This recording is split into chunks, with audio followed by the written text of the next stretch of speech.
Yo he sido, no digo que soy feliz porque estoy cerca de la muerte, pero he sido feliz y estoy contento por eso. Doy gracias por eso. Doy gracias vamos, a Dios, supongo.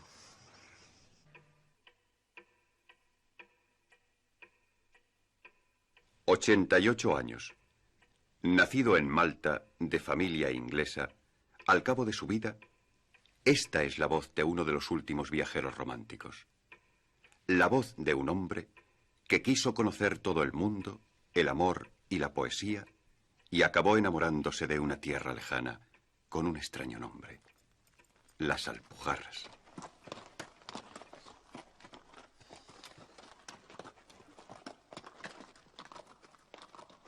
Una paloma te traigo,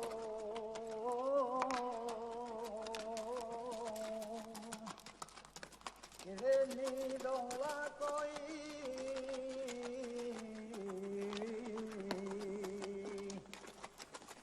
una paloma te traigo,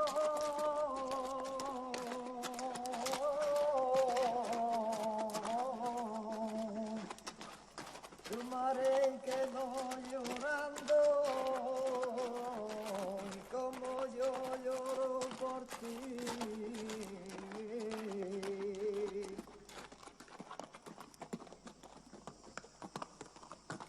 La arena de los caminos,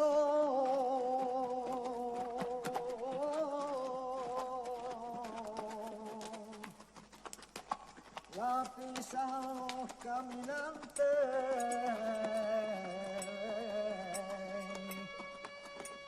la arena de los caminos,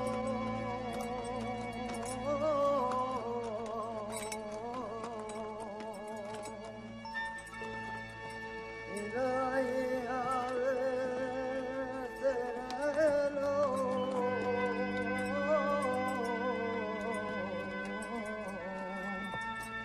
la pisa rico tunante, por culpa de los dineros.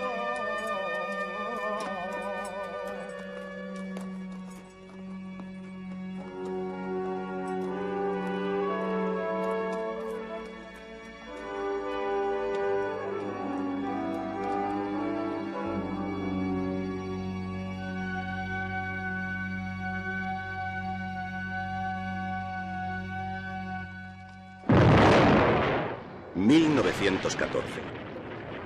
A mis 20 años no tenía más remedio que seguir la tradición de todos los jóvenes ingleses de buena familia. Así que hice la guerra como oficial en el ejército británico.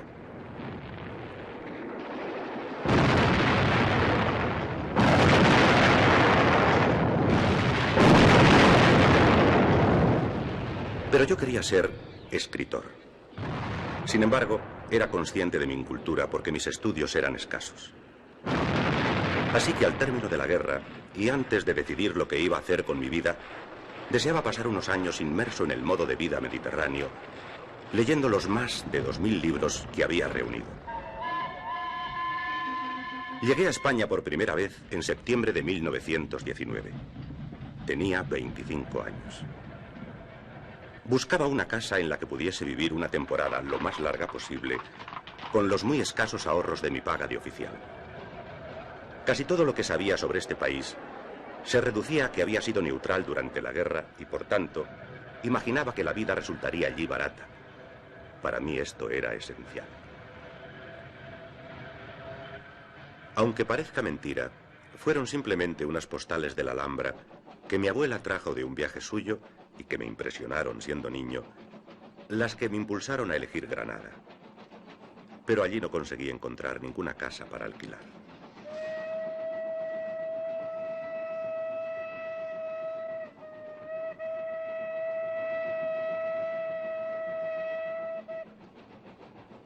Quienes hayan estado en Granada sabrán de la existencia de una elevada cadena de montañas, Sierra Nevada, situada inmediatamente al sur y con nieves perpetuas. Al otro lado de las montañas, entre ellas y otra cadena más pequeña que corre paralela al mar, existe una franja de terreno, bien regado y tachonado de aldeas, que lleva el nombre de Las Alpujarras. Esta iba a ser mi tierra durante muchos años.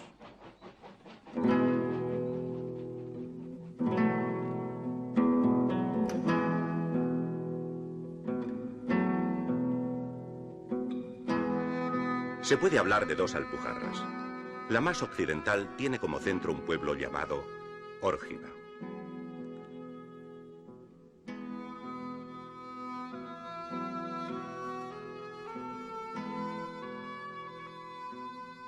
Las aldeas de esta Alpujarra están situadas en profundas depresiones, medio ocultas entre bosquecillos y siempre con una montaña enfrente. Me parecían cerradas y sin horizontes. Necesitaba algo más abierto, más mediterráneo, para mi quizá tópico punto de vista inglés. Y continué buscando.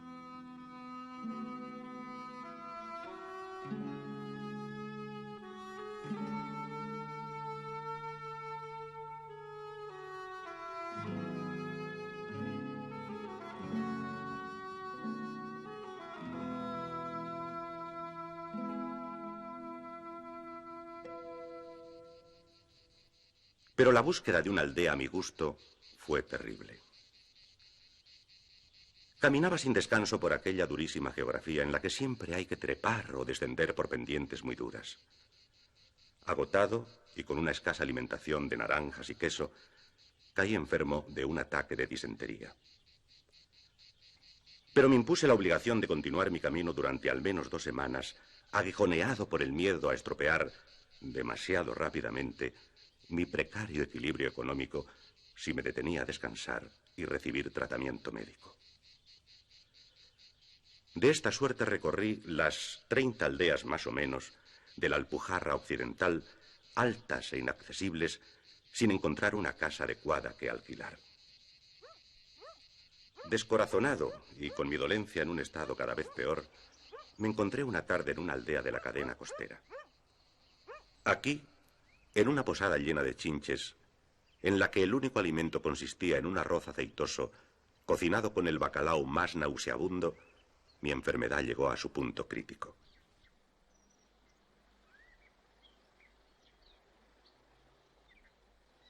Agotado, llegué al día siguiente a Ugíjar, una pequeña ciudad, cabeza de partido de la Alpujarra Oriental. Me pareció un lugar encantador.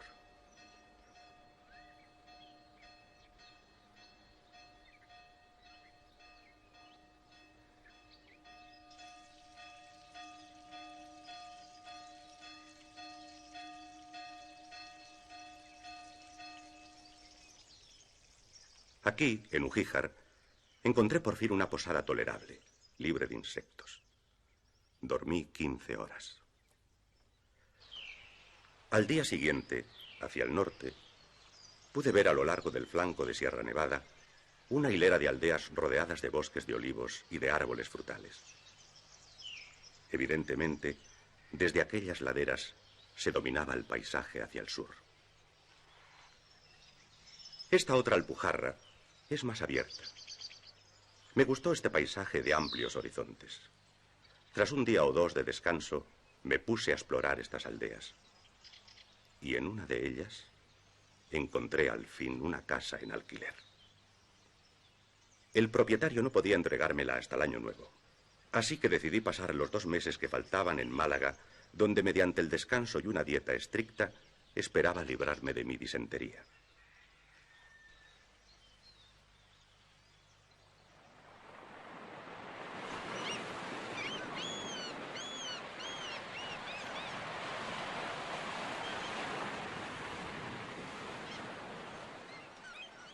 Me puse en camino por la todavía inacabada carretera costera. Compraba sobre la marcha queso, pan y naranjas y dormía en las playas. Tardé 5 días en hacer los poco más de 200 kilómetros. Me era imposible caminar más de 40 kilómetros diarios.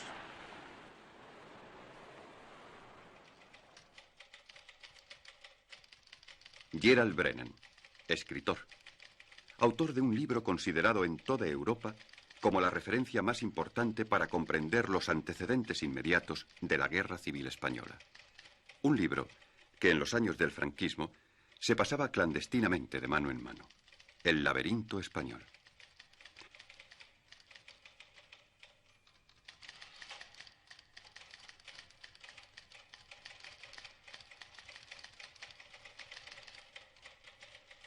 Escribe 4 libros más sobre temas españoles.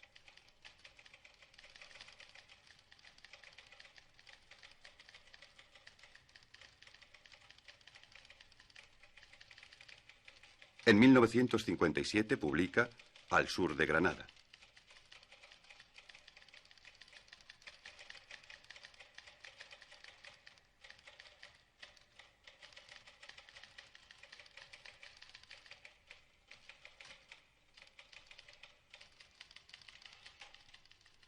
Brennan se está buscando a sí mismo.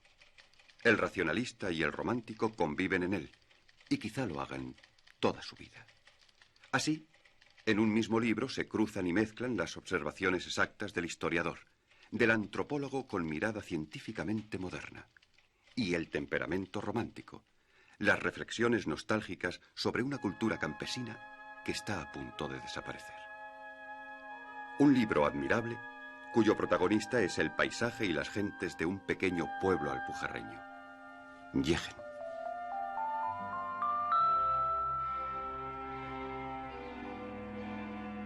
Yegen. Así se llamaba mi aldea. Y no se puede vivir en una aldea española sin sentirse seducido por su vida.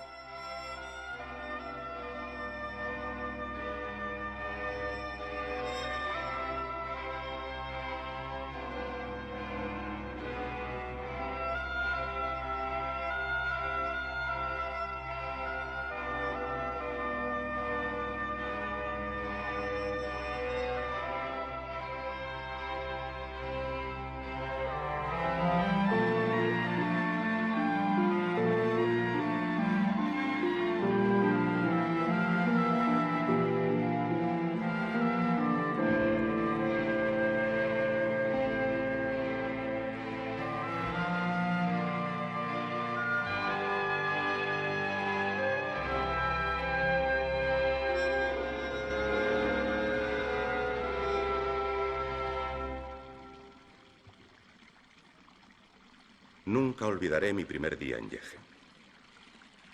Me trasladé a mi casa en los comienzos de enero de 1920. Ordené mis cosas y comencé a organizarme. El agua era mi primera necesidad. Haciendo acopio de valor, cogí el cántaro de barro y con él en la mano me fui a la fuente. Unas cuantas mujeres con pañuelos anudados a la cabeza y faldas cumplidas y entalladas me miraban y cuchicheaban. La conversación cesó en cuanto llegué y todas se quedaron en silencio. Súbitamente se acercaron, me arrebataron el cántaro, lo llenaron de agua y todas a una lo llevaron a mi casa. Comprendí que había infringido de manera inexplicable las leyes de la aldea al tocar uno de esos objetos femeninos. Probablemente, si me aventuraba a cocinar, cometería casi una ofensa.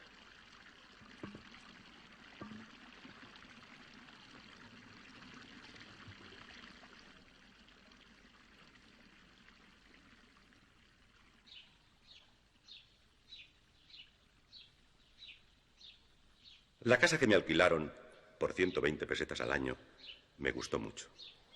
Era de forma irregular e incoherente, con su gran patio, 9 habitaciones en la primera planta y 2 espaciosos áticos habitables. Hoy apenas conserva nada del aspecto que tenía cuando yo la habité.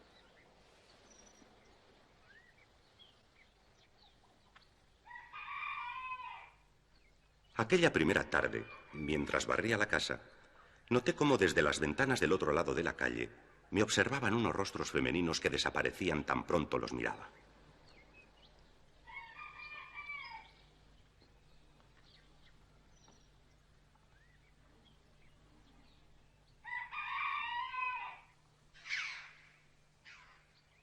Subí al terrado. Tras la casa, se elevaba suavemente la montaña en escalones de bancales cultivados, mientras que a mis pies, deslizándose por la ladera, se desplegaba la aldea, una aglomeración de grises superficies rectangulares que, vistas desde donde yo estaba, semejaban un cuadro cubista de Braque.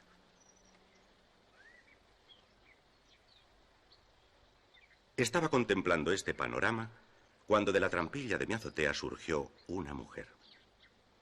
Su edad resultaba imposible de adivinar. Con la mirada baja, se acercó a mí y me explicó que su nombre era María, que era sirvienta del propietario de la casa y que estaba dispuesta a trabajar para mí. Tras una leve insistencia, puso un precio y quedamos de acuerdo. 1 peseta diaria más la comida.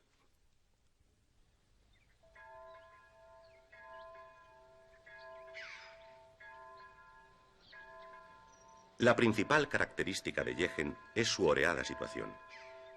A 1200 metros de altura, sobresale un poco de la montaña entre olivos, naranjos y castaños, teniendo un panorama inmenso a su frente.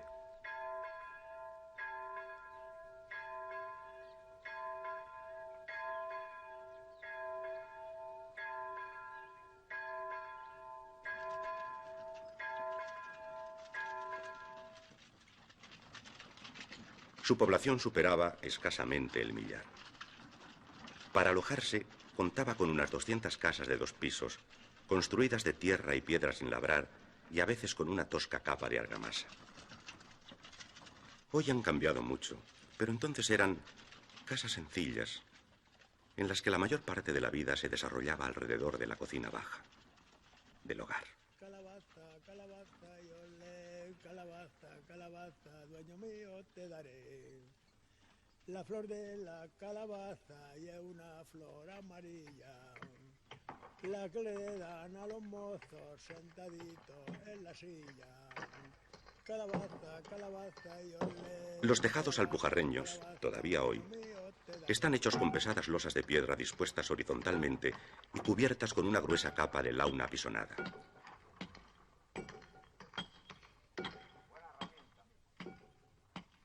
Esta launa es una especie de gruesa arena obtenida a partir de la descomposición del magnesio gris que cubre los barrancos. Su peso mantiene firmes los muros frente a los tornados que sufrimos durante los meses fríos del año.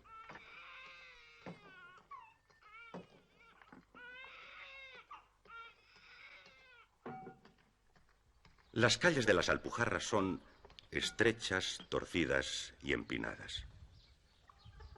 Y como las casas están encajadas unas en otras y además construidas sobre una vertiente, el efecto, a distancia, es el de una confusa aglomeración de cajas en ascensión hacia la cumbre. Este estilo de arquitectura solo se encuentra en Argelia y en el Atlas marroquí. Puesto que las Alpujarras fueron colonizadas durante la Edad Media por montañeses bereberes, es de suponer que fueron ellos los que introdujeron este tipo de construcción. Con sus casas grises de forma cúbica, pegadas unas a otras, con sus techos de launa planos y sus chimeneas humeantes, aquellos pueblos me sugerían siempre algo construido por insectos.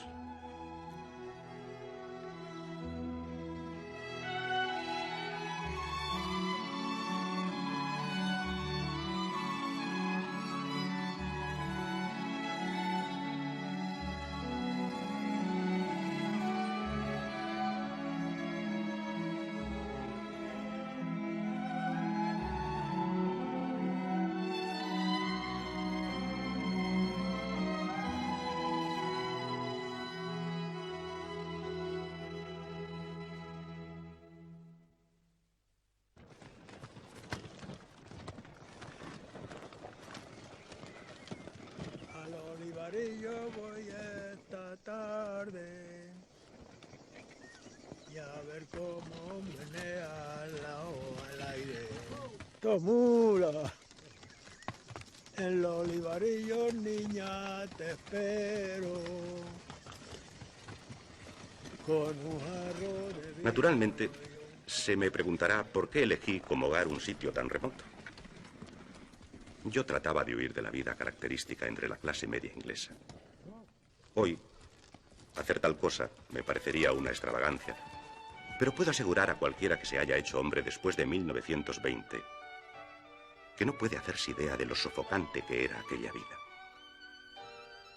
La Inglaterra que yo conocí estaba petrificada por sentimientos de clase y convencionalismos rígidos. Por eso, en cuanto me licencié, partí a descubrir ambientes nuevos y más respirables.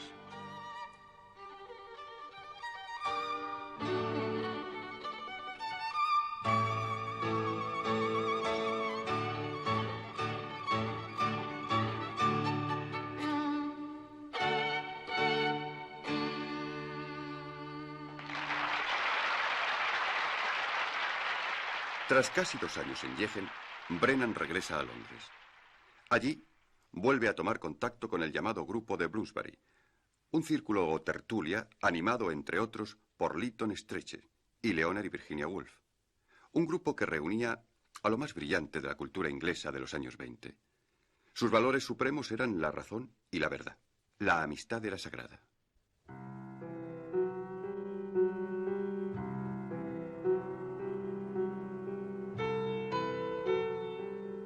En ese grupo, Brennan conoce a la pintora Dora Carrington y vive con ella una apasionada historia de amor y de culpa.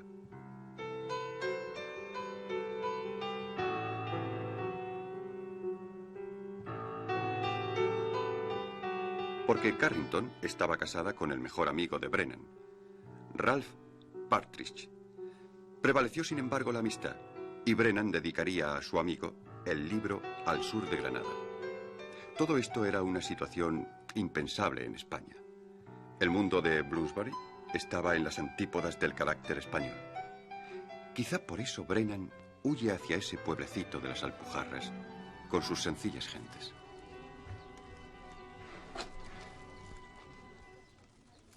Me inicié en la vida española por mediación de María Andorra, mi sirvienta. Su madre había sido sabia y partera, de forma que establecí contacto con temas del folclore, de magia, con las costumbres aldeanas que entraban ya en un rápido proceso de desaparición. Según María, la carretera y los adelantos habían acabado con todo. Chiquilla, en un instante vamos a enrestrárnoslo a. ¿Verdad? Tenía que haber traído más. A ver, traído. Ya hay bastante. ¿Qué demonio vale? ¿Para qué la has hecho tan larga, demonio? Escucha. Esta está coja, que este año no ha llovido. Que no podemos regar. Que saquemos las Ni la simiente tampoco. Ni para simiente hay. ¿No del año que viene? Pues no sembramos. En aquellos años, mi aldea se interesaba muy poco por los adelantos.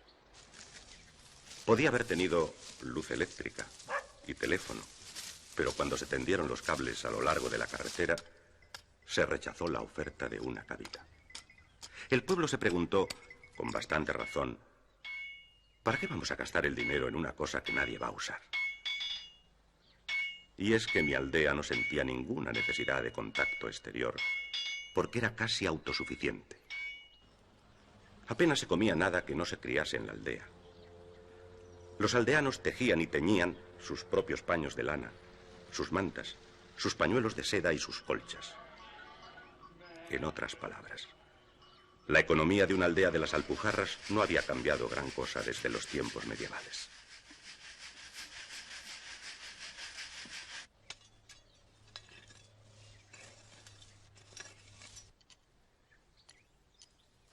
Esto es no sembrando nada, es como si estuviera sembrando, ¿no?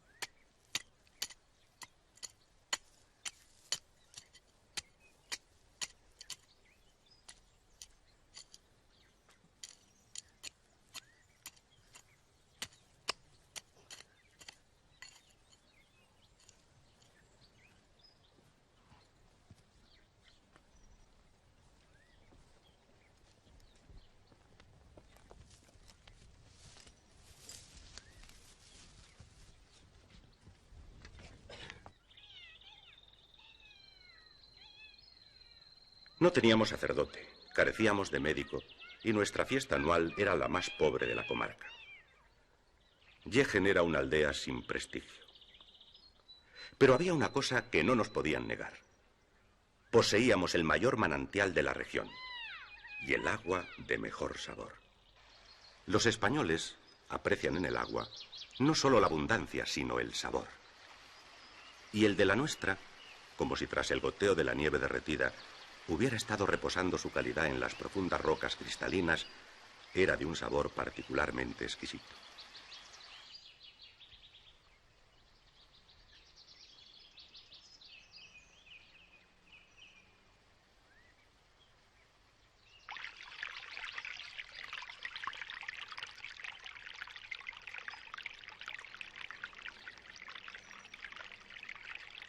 El agua de nuestro nacimiento movía 2 molinos, mientras que otro brazo de agua alimentaba la fuente y proveía mi casa.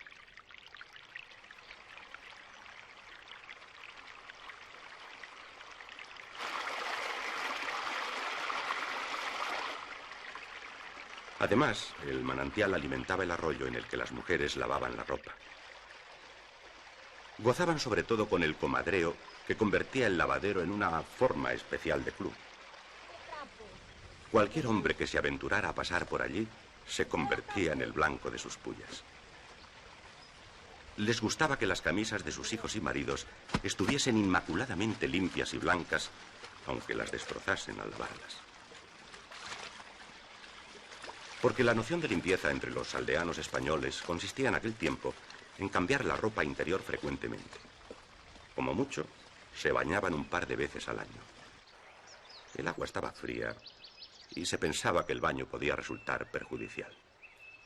El hecho de que a mí me gustara bañarme en las balsas se consideraba un fenómeno extraordinario.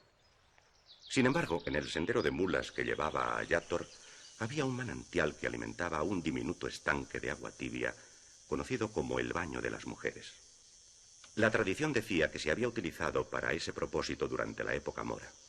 De vez en cuando, una pandilla de chicas iba a él, con la sensación de ser enormemente audaces, y entre múltiples chillidos y risitas ahogadas, quedándose en ropa interior, se sentaban una a una en el pequeño pilón de agua.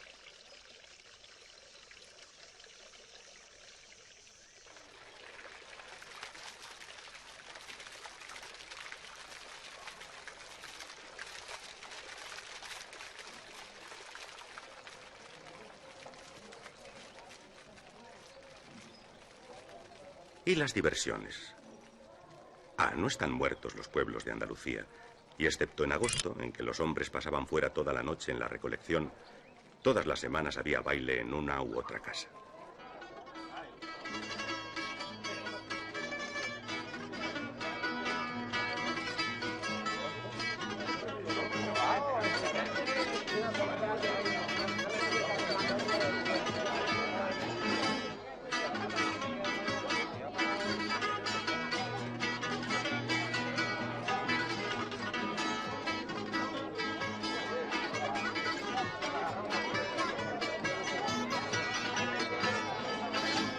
Los bailes que daba yo eran muy populares porque mi casa era grande. Todo lo que tenía que hacer era comprar una botella de anís y un paquete de tabaco y quedar de acuerdo con un tañedor de laúd y una pareja de guitarristas para que vinieran. Invitaba a unas cuantas familias y luego, cuando aquellos reiterados e insinuantes acordes flotaban en el aire, comenzaban a llegar las muchachas acompañadas de sus madres o de sus hermanas casadas. Nadie se consideraba excluido. La puerta principal había de quedar abierta de par en par, de manera que en poco tiempo podían traspasar el umbral hasta un centenar de personas.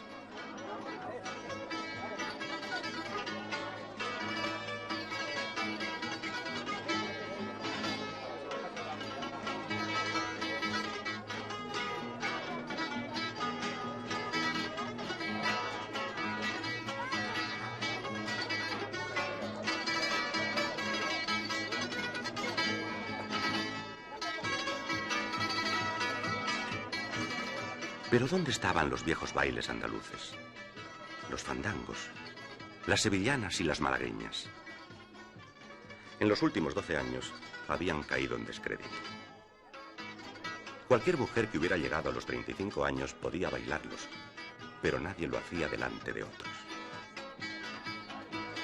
La segunda década del siglo XX marca una absoluta destrucción de las artes y costumbres campesinas en la Europa meridional. Irrumpe la uniformidad. Las carreteras, construidas para los vehículos de motor, ponen fin a la vida autóctona de las aldeas y a los vestigios de una cultura que se remonta a los tiempos clásicos.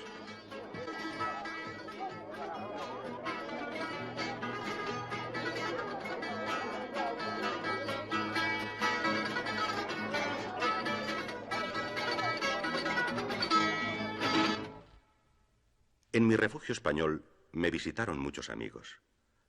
Lytton Strachey, Hemingway, el pintor Augustus John, Bertrand Russell. Pero hubo dos personas a las que recuerdo con cierta nostalgia en sus largos paseos por los campos de mi aldea: Virginia Woolf y la Carrington. Los alrededores de Yegen me fascinaron siempre. Si abandonamos el pueblo hacia la montaña, en un paseo que yo hacía muy a menudo, a los pocos minutos terminan los olivos y empiezan los castaños, dispuestos como si se tratase de un parque. Allí recuerdo a Virginia como una dama inglesa criada en el campo, esbelta, escrutando la distancia con ojos muy abiertos, olvidada por completo de sí misma en la fascinación por la belleza del paisaje y por la novedad de encontrarse en un lugar tan remoto. Más arriba, el árbol característico es el álamo, que contornea los cursos de agua. En primavera el campo entero se llena de flores y por todas partes corren riachuelos.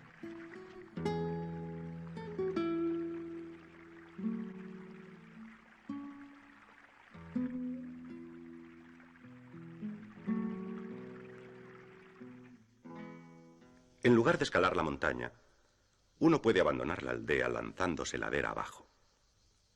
Al dejar las acequias, bordeadas durante la primavera por lirios y vincapervincas, los senderos se hacen más escarpados y adornados con olivos de gran envergadura. Se hacen abruptos rápidamente.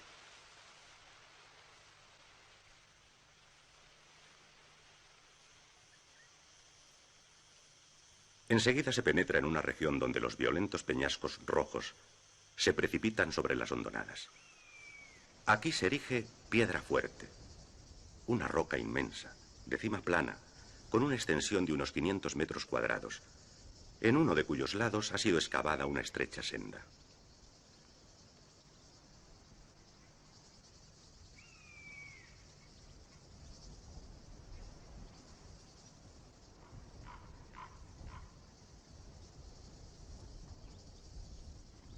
La Piedra Fuerte debió de ser particularmente eficaz para la defensa del pueblo en la antigüedad, e incluso se construyó sobre ella un castillo árabe.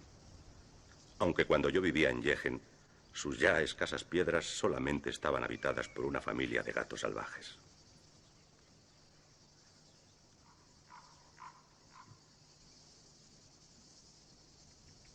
Naturalmente, un lugar como este debe estar encantado. En las profundidades de la roca vive una princesa mora rodeada de sus damas y a ciertas horas se puede escuchar sus cánticos mientras trabajan en sus bordados. Sin embargo, dice la leyenda, nunca cantan en Semana Santa ni en ninguna fiesta de guardar por respeto a la Iglesia cristiana.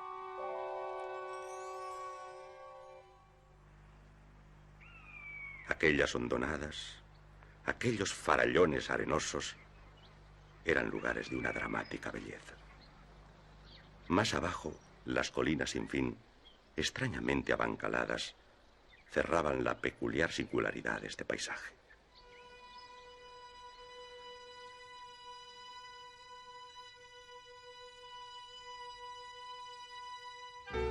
Recuerdo a Carrington, con su caja de pinturas y su caballete, absorta en la contemplación de esta tierra y de mi aldea, que ella pintó impregnándolo todo de su propio mundo interior.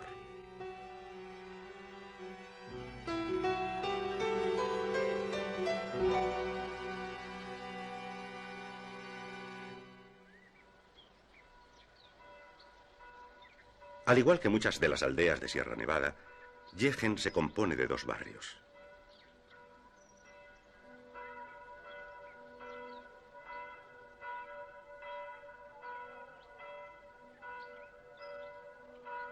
Los extraordinariamente fuertes sentimientos de vinculación a su lugar de nacimiento que tienen los españoles se manifestaban incluso en esto.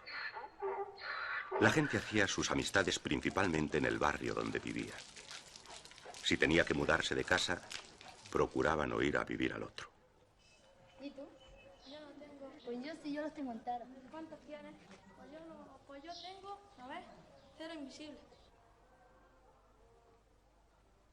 Excepto el cura y la mujer del doctor, cuando los hubo, el secretario y yo, nadie en Jaén había nacido fuera del pueblo.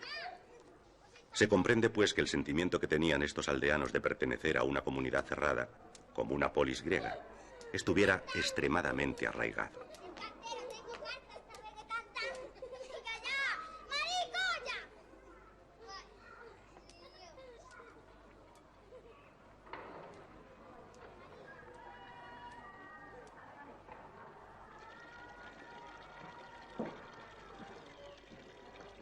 Con sus cargos municipales de libre elección, el pueblo se gobernaba a sí mismo. Por tanto, la política constituía uno de los temas favoritos de conversación. Pero no la política nacional. La única política que interesaba a la gente de las Alpujarras era la de sus propias aldeas. Nadie en Jaén prestaba el menor interés a los periódicos. Venga, mi hermano, van a tirar. ¿Van a tirar? Sí.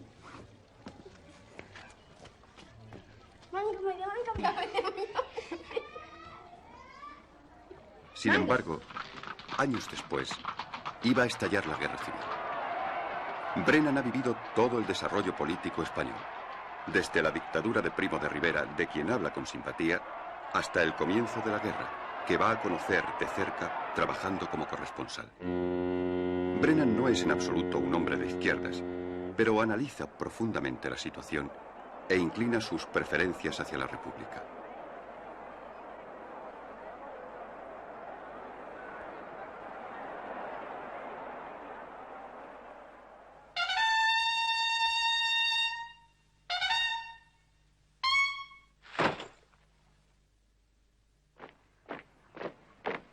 Al fin de la guerra, Brennan tiene 45 años. Vive cerca de Málaga. Se ha casado con Gamel Bulsi. Ver el rostro de Gamel era un placer inagotable. Me sentía muy afortunado de tener por esposa a una mujer de una textura moral y mental mucho más delicada que la mía. Con ella volví a visitar a mi vieja aldea y, como siempre, la palabra era serenidad. Lavada por el aire del océano, aislada por los precipicios y la altura, la aldea abrazaba contra sí su propia vida. No había sido posible vivir cerca de una ciudad. Pero aunque me instalé en Jaén a regañadientes, nunca tuve que lamentarlo. Esta aldea y sus alrededores terminaron por gustarme más que ningún otro sitio donde he vivido. Y con el tiempo, llegué a sentirme completamente en mi hogar.